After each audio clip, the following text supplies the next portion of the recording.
مولانا آپ ہمیں کیا پیغام دے کے جاتے ہو؟ میں نے کہا دو کام کر لو انشاءاللہ خوشحالی آئے گی۔ پہلا کام یہ روزانہ اپنا معمول بنا لو، اپنے گھر کے اندر درود شریف کا ختم کرو روزانہ۔ عشاء کی نماز کے بعد سونے سے پہلے سارے بیٹھ جاؤ۔ غالباً مولانا مناظر حسن گیلانی رحمت اللہ علیہ کاندلے سے دہلی کا سفر کر رہے ہیں، راستے میں عصر کی نماز کا وقت ہو گیا، سواری سے اترے۔ ایک گاؤں ایک بستی کے اندر کوئی موٹروں کا زمانہ نہیں تھا، کنویں ہوا کرتے تھے، ہینڈ پمپ نہیں تھے۔ مولانا فرماتے ہیں میں ایک بستی میں اترا عصر کی نماز کے لیے، میں وضو کرنے کے لیے آگے بڑھا، ایک کنویں پہ مجھے پانی تو ملا، رسی ڈول مجھے کوئی نہ ملا۔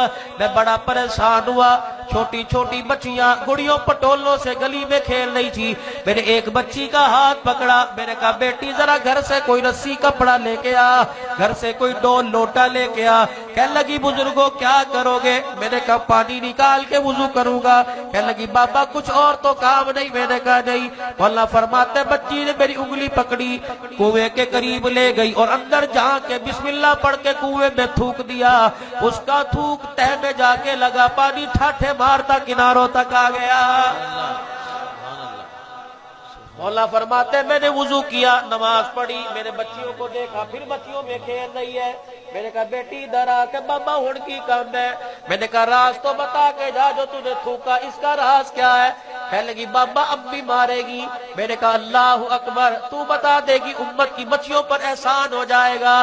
کہنے لگی بابا اور میرے پاس عمل کوئی نہیں، 6 سال کی میری عمر ہے، روزہ میرے پہ فرض نہیں، نماز میرے پہ فرض نہیں، ایک کام مجھے پتہ ہے شاید اس کی وجہ سے ہوتا ہو۔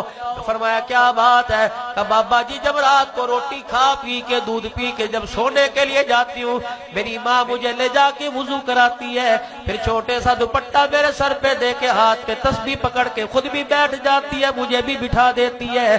بابا جی جب تک میں کالی کملی والے پر روزانہ 1000 مرتبہ درود نہ پڑھ لوں میری ماں مجھے سونے نہیں دیتی۔ نوجوانوں لبیک یا رسول اللہ کے ہم نے نعرے لگائے، کبھی درود بھی پڑھ کے دیکھا؟ نشان وزیر 4